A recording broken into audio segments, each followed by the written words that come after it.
연극의 드라마 트루기라는 주제로 시대를 관통해온 풍경이 드라마 연극에서 어떻게 재현되고 기억되며 소통되는지를 다각도로 살펴보는 자리입니다. 먼저 발표를 해주실 분은 가톨릭대학교의 백소연 선생님이십니다. 발표 제목은 폭력의 유형과 기억의 윤리, 드라마 귀궁을 중심으로입니다. 부탁드립니다. 네, 안녕하세요. 저는 백소연입니다. 정해진 시간이 한 15에서 20분 사이라고 하셔서 시간을 잘 엄수해서 적절히 건너뛰면서 읽어가면서 설명을 드리는 걸로 하겠습니다. 최근에 한국 대중문화에서 오컬트는 안정적인 흥행 기반을 갖춘 서사적 흐름으로 자리 잡았습니다. 여기에는 영화, 검사제들, 곡성, 특히 이제 장재원 감독의 역할이 되게 컸죠. 그래서 그 전까지는 주류가 될 수 없는 장르라고 생각이 되었다면 이제는 상업적으로 유효한 장르라는 것을 입증을 했고요. 최근에는 다큐나 예능이나 각종 영상 콘텐츠에서 이러한 오컬트적인 요소가 접목되어서 나오고, 사실 생각해보면 그 K-팝 데몬헌터스도 그러한 맥락 안에 있다라는 생각이 듭니다. 특히 시리얼 형식의 드라마에서 오컬트가 꾸준히 생산되고 소비된다라는 점이 주목할 만한 현상이라고 할 수 있습니다. 그래서 특히 이제 OCN의 손더게스트를 아마 본격적인 시작으로 해서 그 이후에 여러 오컬트 드라마라고 지칭하는 작품들이 나오게 됩니다. 그런데 한국 오컬트의 특징은 악의 절대성이나 초월성보다는 부정한 과거나 은폐된 폭력, 책임의 회피, 기억의 단절 등이 남긴 후유증에 주목한다라는 점이 있습니다. 보통 이제 서구의 엑소시스트 이런 거를 보게 되면은 거의 초월적인 어떤 존재죠. 그래서 본래의 악으로 태어난 어떤 것에 대해서 얘기를 한다면 한국에서는 그 안에 악의 어떤 사회적 기원을 연결시켜서 생각을 한다는 점이 좀 다른 차이를 보인다라는 생각이 들고요. 그렇기 때문에 서구의 군마도사와는 다르게 악이 발생한 사회 역사적인 조건을 추적을 하고 그 책임을 묻는다는 점에서 윤리적 장치로 기능한다는 생각이 듭니다. 최근에 이제 종영했던 귀궁이라는 작품이 있었는데요. 이 작품 역시 굉장히 긍정적인 평가를 받았고 상업적으로도 흥행에 성공을 하게 됩니다. 이 작품은 왕실에서 벌어지는 기이한 죽음을 추적하는 서사를 다루고 있는데 책임의 회피, 희생의 전가라는 지속된 한국 정치사의 익숙한 패턴을 소환해내고 있습니다. 이 작품 안에 이제 악귀로 등장하는 것이 이제 팔촉귀라고 할 수 있는데요. 보신 분은 아시겠지만 약간 파묘에 나오는 그 귀신의 형상하고 굉장히 유사하게 좀 만들어졌다. 영향관계를 정밀하게 따져본 건 아닌데요. 기존의 이제 오컬트의 작품들에 좀 영향이 확인되는 부분들도 있습니다. 근데 어쨌든 이 본 논문의 경우에는 드라마 귀궁이 은폐된 폭력을 드러내고 역사의 책임 문제를 새롭게 제기하는 방식에 주목을 합니다. 그래서 오컬트가 악의 실체를 추적하고 그냥 제거하는 관습을 넘어서 권력이 만든 폭력의 기원을 응시하고 미결된 고통, 침묵이 귀환해서 증언하는 과정을 거치는 상상력으로 드러나는 점, 그리하여 결과적으로 그 앞에서 살아있는 자가 책임의 자리를 선택하도록 요구하는 윤리적 전환을 형성하는 그런 과정에 대해서 좀 분석하는 내용들로 본문을 작성을 했습니다. 2장은 권력의 폭력과 악의 기원이라는 부분입니다. 앞서 말씀드렸던 것처럼 오컬트 서사에서, 한국 오컬트 서사에서 악이라는 것은 사회적 폭력, 불의가 축적된 결과로 재구성되어 왔습니다. 전통적으로 이제 공포라고 통칭되는 안에서는 신원서사들이 있죠. 그러니까 억울함을 호소하고 그 억울함을 풀어주는 이야기들이 이제 전통적인 서사에서 계속 나왔던 얘기죠. 장화홍련 이런 거 생각해 보시면 금방 이해가 되실 텐데, 그런데 그 후에 한국에서 나온 작품들은 이러한 문제의식을 좀 더 직접적이고 정치적인 형태로 좀 발전시키고 있다는 걸 보여주고 있습니다. 이를테면 영화 파묘도 결국 친일의 어떤 문제와 연관이 되어 있고요. 손더게스트에서도 역시 친일과 관련된 문제, 악귀도 악의 기원을 다 이제 식민지 시기로 거슬러 올라가서 찾는, 그래서 그 후에 해방 이후에 부정한 권력이 온전히 청산되지 못하고 사회 깊은 층위에 잔존하면서 영향력을 행사하는 것, 그래서 그 악령의 실체라는 것은 이러한 청산되지 못한 과거와 현실을 괴롭히는 양상으로 연결이 됩니다. 귀궁에서는 악을 부당한 권력에 의해 지워진 자들이 다시 스스로를 드러내는 과정으로 설정합니다. 이제 주인공이 열이라는 무녀인데요. 등장해서 자기 할머니가 굉장히 큰 무당이었습니다. 그 어떤 말을 전하냐면 악이라는 게 조선에는 이제 악귀가 없다라는 얘기를 합니다. 그래서 이 악귀가 없다라는 얘기는 밑도 끝도 없이 그야말로 악행을 저지르는 그런 형태의 악은 없다라는 설명을 하면서 이 안에 지금 등장하는 팔척귀에게도 일정의 사연이 있다라는 것을 추정하게 해주고 있습니다. 귀궁에서 왕가의 비극은 외세의 침입이라는 국가적인 위기 속에서 연종이 백성을 버리고 피난을 떠난 사건에서 비롯됩니다. 근데 이제 도피 자체라기보다 굉장히 비겁한 왕의 모습으로 드러나는데 자기의 은신, 그러니까 자기가 도피하는 경로가 드러날 때 위험에 노출될 수 있다라는 이유만으로 그 자신의 충성스러운 무관이 자기 고향으로 대피할 것을 제안을 했는데 오히려 이제 그 고향을 몰살시키면서 그 사이에 자기는 이제 도주하기로 결정을 하게 됩니다. 그리고 심지어 자기에게 충정을 보였던 그 무관은 자기 마을에 있는 가족들까지 이제 피신시키지 못하도록 결박해버리거든요. 폭행을 한다. 그럴 때 이제 용담골 사람들은 왕의 생존을 위해 의도적으로 이제 방치된 자원으로 활용됩니다. 그래서 다수의 사람들을 희생 가능한 존재로 전락시키는 그 권력의 냉혹한 판단 속에서 폭력이 무차별적으로 자행이 되었고 그 후에도 연종이 이제 왕자로 복귀해서 이제 통치를 이어갔고 그의 추악한 선택은 이제 권력 안에서 모든 게 은닉되는 과정을 거칩니다. 이 이야기를 광화문집이라는 것에 기록하는 내용들이 등장을 하는데요. 그 안에 뭐 우리는 살고 그날 밤 그들이 대신 죽었다. 이 참혹한 죄를 어찌 갚으랴라고 기술은 하지만 사실은 이 내용을 공개를 하지 않습니다. 그렇기 때문에 최길상의 집안은 대대로 명예를 누릴 수 있었고 그 자손에 해당하는 그 최원우 대감이라는 존재도 결국은 자기의 집안의 어떤 번영, 그 다음에 왕조의 정당성 이걸 위해서 숨기려고 하고요. 그 다음에 대비 역시도 이 얘기를 알고 있음에도 불구하고 자기 어떤 정치적 입지를 위해서만 활용하는 그런 모습들을 보여주게 됩니다. 근데 문제는 이 팔척귀라는 거대한 원혼이 등장한 것이 100년 전의 어떤 학살 사건에만 국한되어 있지 않고요. 궁중과 양반가 내부에서도 그러한 유사한 형태의 부당한 행사가 계속 되어 왔다라는 것을 여러 원혼들의 출모를 통해서 증명을 하고 있습니다. 영인대군이란 이복 동생인데요.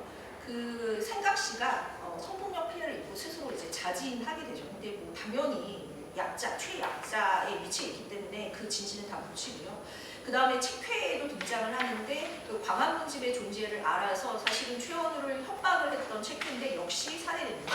그리고 외건오비가 한 명 등장하는데 물난리로 숨지게 되는데 사실은 그 시신은 수습되지 않은 채 결국은 주술을 벌이는 사람에게 이제 두개골이 그야말로 저주를 위해서 활용되는 그런 과정들을 보여줍니다.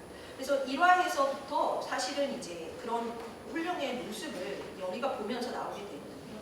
그래서 귀궁이 이 안에서 호출하는 폭력은 대체로 이제 책임의 부재, 권력의 면책이 끈질기게 반복되어 있는 한국사의 기억을 환기하고 있습니다. 사실 이제 뭐 세월호도 그렇고 사건 일종의 어떤 정치적이고 역사적인 어떤 사건들이 결국은 지금 뭔가 국가가 제대로 책임을 지지 않는다라는 어떤 인식들을 갖게 만들었는데 사실 이 안에 그 연종의 대피도 그런 부분들을 이제 연결해서 생각하게 만듭니다. 예를 들어서 선조가 의주로 파천했던 의주 파천, 그 다음에 병자호라는 게 인조의 강화, 남한산성 피란, 그리고 한국전쟁 발발 직후에는 이승만의 피란, 그리고 뭐 나중에 이제 뭐 세월호 같은 경우도 결국은 책임자가 모든 것을 이제 떠나버리는 이런 상황들이 결국 연종 그 드라마 안에 연종의 작품에 드러난 모습들하고 이제 연결이 되는 거죠. 그래서 특정 시대의 픽션이라기보다는 위기의 순간마다 반복되어 온 권력자의 책임 회피, 집단적 트라우마를 반영하는 모습으로 남게 된다라는 생각이 듭니다. 그래서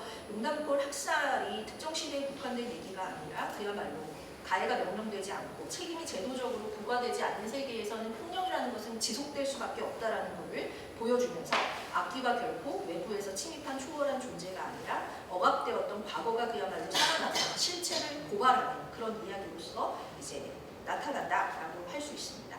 3장은 악의 귀환과 폭력의 증언입니다. 실제로 이제 단죄되지 못한 폭력이라든지 지워지지 않은 과거가 응축되어서 이제 악령의 형태로 드러나게 되는데 그 악의 기원을 그냥 드러내는 데서 그치지 않고 그러한 기억이 어떻게 돌아오며 또 어떠한 방식으로 현재를 흔들고 또 증언하는지를 추적을 하고 있습니다. 그래서 현실의 균열, 불안을 남기고요. 그래서 뭐 출몰, 빙의, 그다음에 연쇄살인 이게 이제 공포를 조성하기 위한 설정만은 아니고 어찌 보면은 그 약자가 진실을 말할 수 있는 마지막의 어떤 방법, 되게 필사적인 어떤 방법, 폭력이 구사되는 양상이자 언어라는 생각이 듭니다. 그래서 귀궁의 원혼들이 실제로 이제 익명의 공포에 머물러서 걔네들을 그냥 퇴치하고 끝나는 게 아니라 이 안에 등장인물들이 결국은 그 정체를 밝히기 위해서 굉장히 고군분투한 호소하는 장면들이 나오고 이들 존재들의 이름을 찾고 삶을 이제 되찾고 그 의미를 이제 찾게 되는데요. 그 순간 이제 악이라는 것이 설명 불가한 초자연적 현상이 아니라 끝내 말해지지 못했던 고통이 요구하는 정의의 목소리로 이제 전환됩니다. 그래서 작품 안에서도 보면은 시각적인 층위에서 예를 들어서 이 원한이 가지고 있는 어떤 비밀들이 밝혀질 때마다 이제 모습이 굉장히 생전의 모습에 가깝게 이제 변모되고 마침내 이제 삼도천을 건널 수 있는 상황이 될 때에는 그야말로 이제 깨끗한 모습으로 만들어지는 그런 부분들이 보여지고 있어서요. 어떻게 보면은 그러한 원혼들이라는 게 그냥 단순히 제거해야 될 위험만이 아니라 외면된 고통을 표면화하고 세계의 불의를 바로잡도록 나타난 존재. 그렇기 때문에 어찌 보면 그들의 귀환이라는 것은 우리 공동체가 어떤 책임을 지어야 할 것인가를 묻는 질문하고 연결이 됩니다. 그런데 이 귀환의 과정이 온전하게 되게 이렇게 그야말로 스무스하게만 이루어지는 건 아니거든요.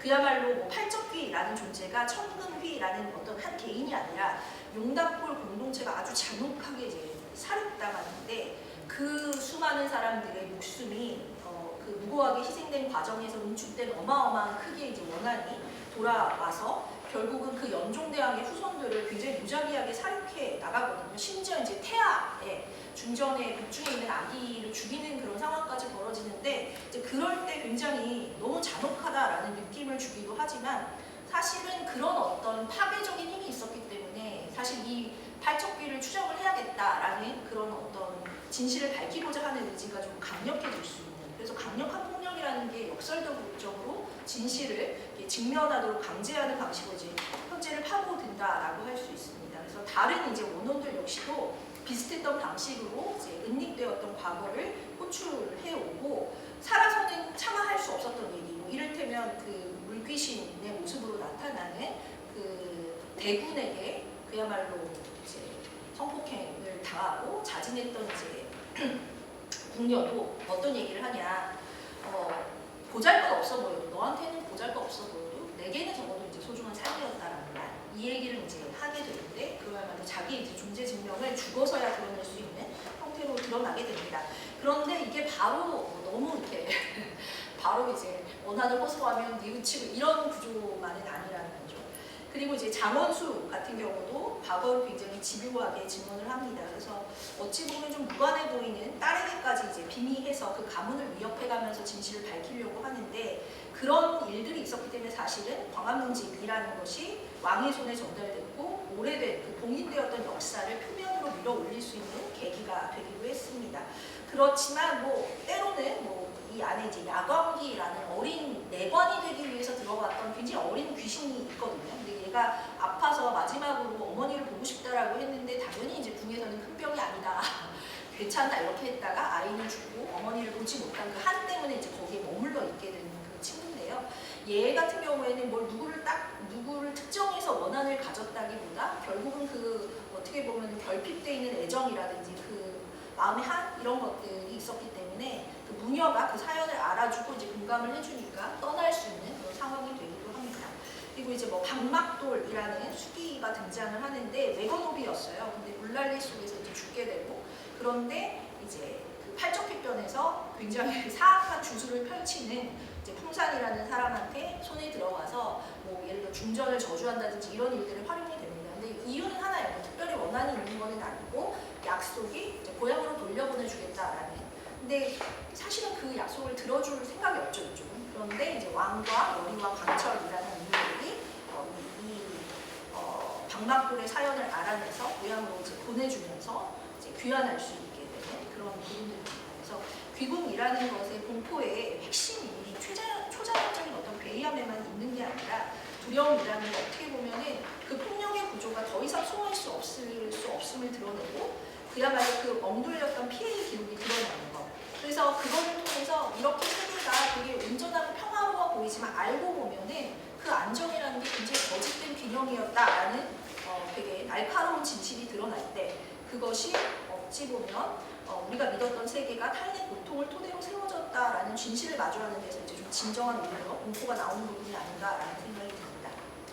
네, 그리고 4장은 미스터리의 종결과 윤리의 시작이라는 부분입니다. 귀궁의 서사는 전형적인 괜찮아요. 미스터리의 괜찮으신데 미스터리의 구조를 차용하고 있습니다. 대개 뭐 당연히 서사라는 게 악의 어떤 기원을 추정을 해가고 서구에서 나오는 서사와 또 좀 다르게 사회적인 어떤 기원이나 그래서 얘가 누군지를 밝히는 게 되게 중요하기 때문에 미스터리적인 구조를 가질 수밖에 없습니다. 그래서 이 이야기라는 게 처음에는 이제 누가 악이냐 누구냐 팔척귀의 존재를 밝혀내는 데서부터 시작을 했다면 나중에는 그 왜 악귀가 되었을까? 그렇다면 우리는 어떤 자리에 서서 무엇을 해야 하는가라는 이제 질문으로 이동하게 됩니다. 그래서 장원수라는 인물과 오긴, 그러니까 한 명은 궁녀였고 한 명은 칙휘였죠.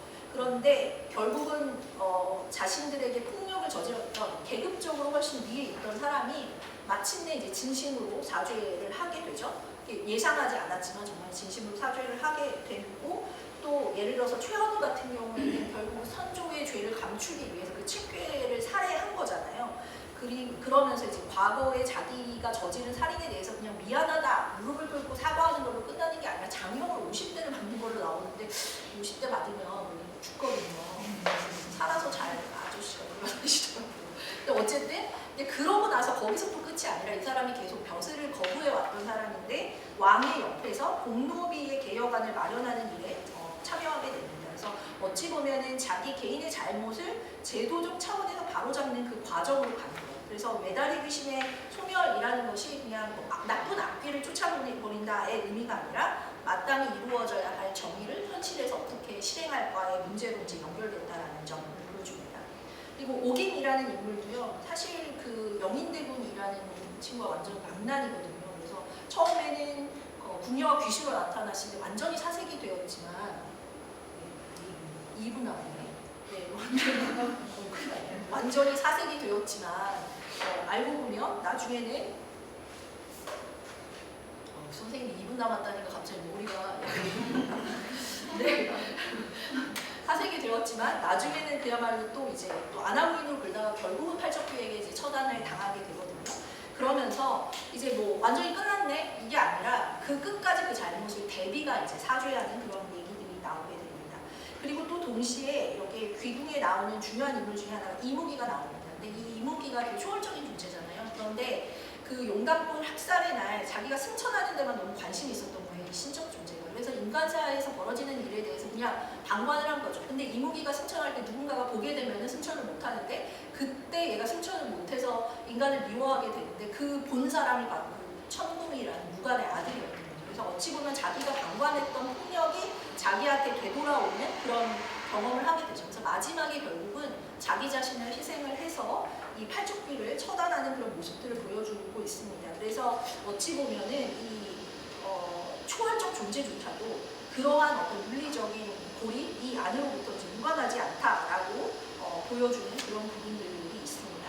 그리고 또 중요한 것 중에 하나가 전통적인 신화서사를 넘어서는 지점 중에 하나가 이제 이정이라는 인물이 굉장히 도덕적인 왕입니다. 정조를 모델로 해서 만들어지기는 했는데요. 그래서 뭔가 자기가 왕이라는 신분에 맞지 않게 그 천금이의 고통에 공감하고 사죄하려고 하는데 그 중전의 아이를 중전과 중전의 자기 아이죠. 그러니까 잃게 되는 체험을 하면서 갑자기 이제 항변을 하는 거죠. 나는 잘못도 없고 중전 잘못도 없는데 이게 무슨 일이냐 했더니 이제 팔척귀가 잘못이 없냐? 네가 입고 있는 용포, 네가 누리고 있는 모든 것들은 사실은 네 연종대왕으로부터 온 거다라는 얘기를 하는데 이게 바로 이제 역사에서 얘기하는 테사 모리스 스츠키가 얘기한 연루라는 개념.